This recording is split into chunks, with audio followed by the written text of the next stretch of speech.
Vous écoutez l'épisode 63 de Femmes et Ambitieuses, le podcast de coaching qui accompagne les managers et dirigeantes dans leur épanouissement professionnel et personnel. Je m'appelle Jenny Chamas, je suis coach de vie certifiée et auteure de l'ouvrage Ambitieuse et épanouie. Toutes les informations que je partage ici sont disponibles sur mon site coachapi.com. Abonnez-vous au podcast sur la plateforme de votre choix et recevez tous les mardis le nouvel épisode. Si vous aimez ce podcast, partagez-le avec les gens que vous aimez et vos collègues qui pourraient en bénéficier. Vous pouvez aussi me laisser un avis 5 étoiles sur la plateforme de votre choix et spécifiquement sur Apple Podcast. Mille merci! Aujourd'hui, je vous parle d'un sujet qui, à mon sens, est une bonne suite au dernier épisode. Alors, si vous ne l'avez pas encore écouté, votre zone de contrôle, je vous suggère de l'écouter. Les deux sont indépendants, mais l'un va bien avec l'autre. Et je vous parle de s'affranchir du regard des autres. Dans l'épisode précédent, je vous parlais de votre zone de contrôle et on avait vu ensemble que les autres ne sont pas dans votre zone de contrôle. C'est-à-dire que vous ne pouvez pas contrôler ce que pensent les autres, leurs émotions, ce qu'ils font, leur comportement à votre égard. Et bien souvent, humainement, quelque chose qui nous angoisse, qui nous bloque, c'est le regard des autres. Vous imaginez ce que va penser votre manager, votre collaborateur, votre cliente, votre ami, votre mère, votre mari, si vous faites ci, ou si vous faites ça, ou si vous dites ci, ou si vous dites ça, ou si vous prenez telle ou telle décision. Vous vous en faites une montagne dans votre tête, des scénarios dans lesquels vous vous sentez super certaine que vous savez exactement ce que l'autre pense. Et d'ailleurs, c'est catastrophique ce que l'autre pense. Vous imaginez ensuite qu'il sait mieux, il ou elle sait mieux que vous, et qu'il a raison. Et donc, vous vous sentez nul, vous avez honte, vous êtes bloqué. En fait, le regard des autres vous empêche d'être celle que vous voulez vraiment être. Ça vous stresse et ça vous bloque. Parce que quand vous vous focalisez sur le regard des autres, vous vous contorsionnez. Vous adoptez des stratégies, des modes de communication. Vous faites des choses qui ne sont pas vraiment ce que vous êtes au fond et ce que vous aimeriez vraiment faire. Vous dites oui au lieu de dire non. Vous souriez au lieu de répondre, vous faites semblant. Bref, vous n'êtes pas vraiment la personne que vous êtes en réalité et que vous aimeriez être. Alors, sachez que ce n'est pas un problème en soi, c'est-à-dire que vous êtes humaine et l'être humain veut faire partie du groupe, veut faire partie de la tribu et donc a besoin des autres pour se sentir partie d'un tout. C'est assez naturel que vous recherchiez l'approbation des autres.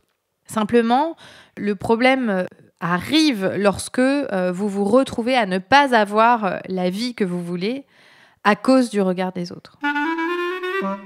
Dans cet épisode, je vous propose 5 questions pour challenger ce fameux regard des autres. Alors, dans un premier temps, je vous suggère de choisir une problématique sur laquelle le regard des autres est un sujet pour vous. Ça pourrait être le fait que vous voulez postuler à une promotion, peut-être quitter votre job de CEO pour faire carrément autre chose et donc dire adieu à ce poste privilégié.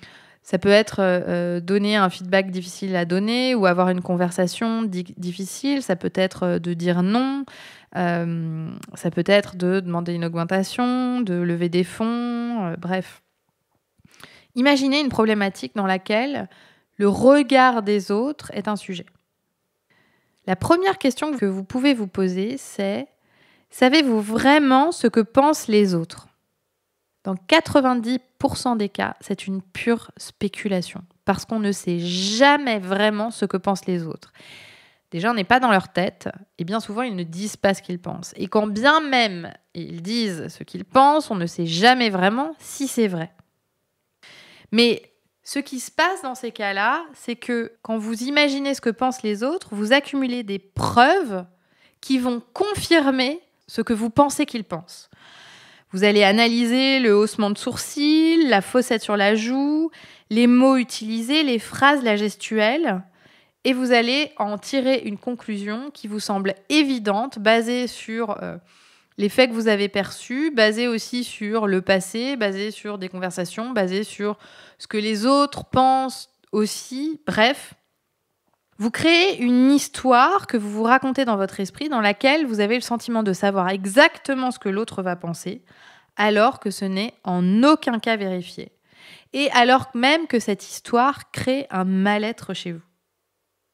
J'aimerais prendre un exemple ici. Est-ce que ça vous est déjà arrivé, par exemple, de ne pas avoir de nouvelles pendant pas mal de temps, de ne pas avoir de nouvelles, admettons, d'une amie, et de vous faire des scénarios dans votre tête en vous disant « Oh, mais elle m'en veut pour quelque chose » et passer en revue tout ce que vous avez fait, tout ce que vous avez dit, tout ce que vous avez écrit, et en vous disant que c'est sûr qu'il y a quelque chose que vous avez mal fait, qu'elle pense de vous, que vous n'êtes pas une bonne amie, etc.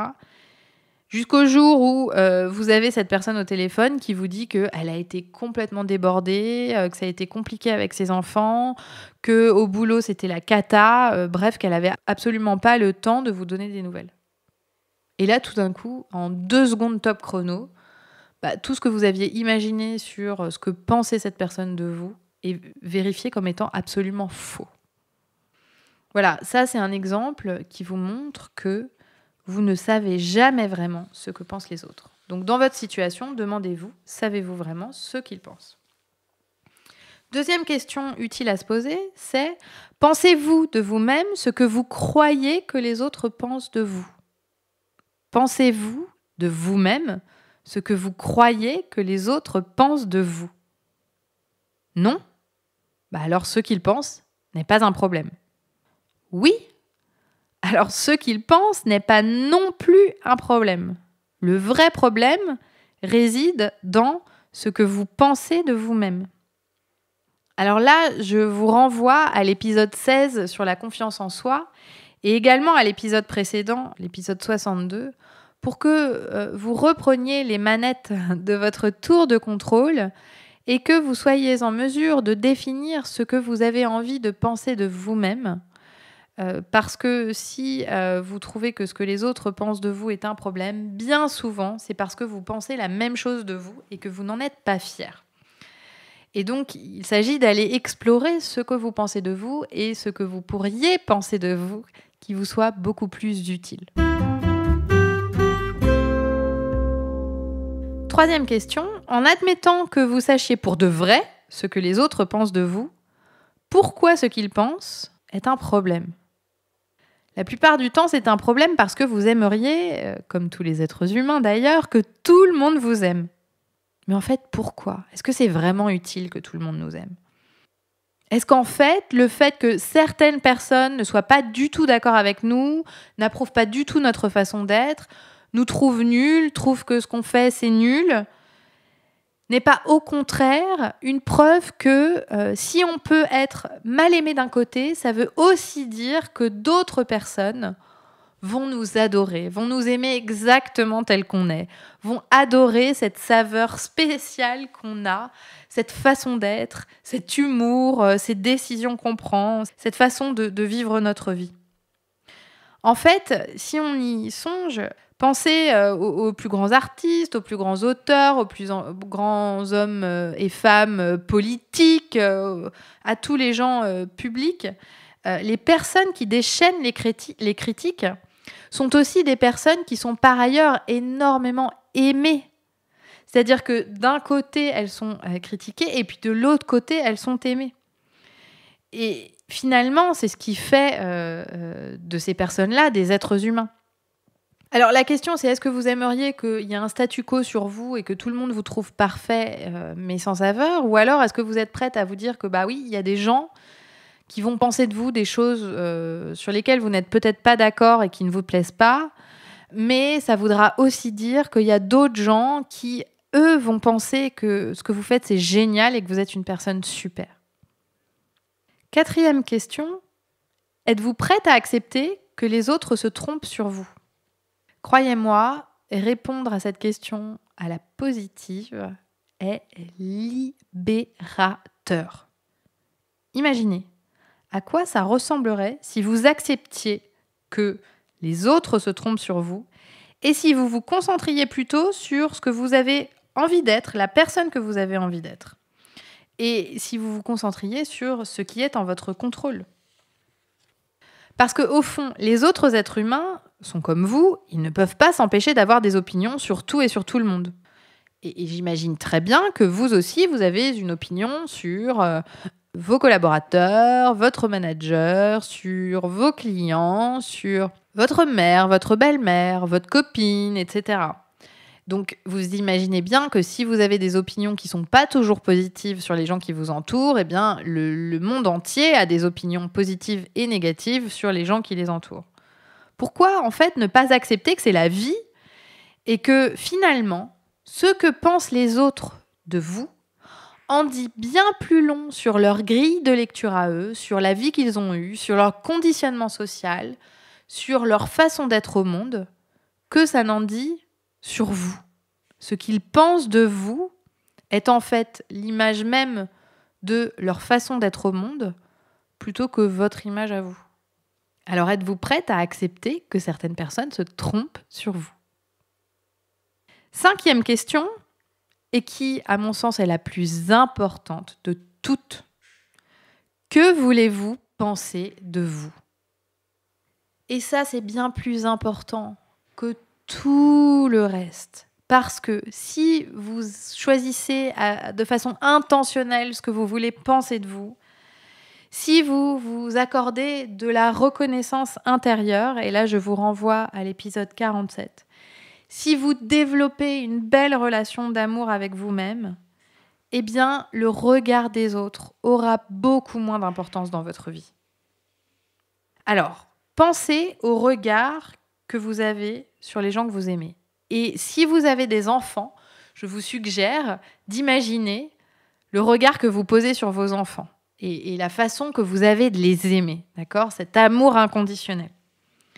Multipliez cette bienveillance par 10 au minimum, et c'est au moins ce que vous devriez avoir pour vous, pour développer une très bonne relation avec vous-même et choisir avec intention ce que vous voulez penser de vous. L'idée ici, c'est d'être votre meilleur soutien. Quoi que pensent les autres, vous, qu'est-ce que vous pensez de vous ? Comme exercice d'application aujourd'hui, ce que je vous propose, c'est de revenir à la problématique que vous avez sélectionnée au départ. Et puis, je vais vous lister à nouveau ces questions. Et je vous propose de prendre un papier et un crayon et de vous les poser par écrit et d'y réfléchir. Prenez un quart d'heure et faites l'exercice. Première question, savez-vous vraiment ce que pensent les autres de vous ? 2. Pensez-vous de vous-même ce que vous croyez que les autres pensent de vous ? 3. En admettant que vous sachiez pour de vrai ce que pensent les autres de vous, pourquoi ce qu'ils pensent est un problème ? 4. Êtes-vous prête à accepter que les autres se trompent sur vous ? 5. Que voulez-vous penser de vous-même ? Vous souhaitez accorder plus d'importance à ce que vous pensez de vous-même plutôt qu'à ce que pensent les autres ? Vous aimeriez être vous-même pleinement et sereinement au quotidien ? Je suis coach de vie certifiée et je propose un programme d'accompagnement qui s'adresse aux managers et dirigeantes. Ces femmes souhaitent franchir une étape décisive dans leur carrière et trouver leur équilibre de vie professionnelle et vie personnelle. Pendant 6 mois, je les accompagne parce qu'elles veulent changer les choses pour elles, gagner en confiance et en légitimité, développer leur leadership et atteindre leurs objectifs dans leur carrière et dans leur vie. Si vous vous reconnaissez et que vous avez le désir de vivre une vie intentionnelle et épanouie et d'affronter les challenges et les risques sur le chemin de vos objectifs, ce programme est fait pour vous. Pour en bénéficier, vous pouvez cliquer sur le lien dans les notes de cet épisode ou vous rendre directement sur mon site coachhappy.com et cliquer sur « Travailler avec Jenny ». À bientôt!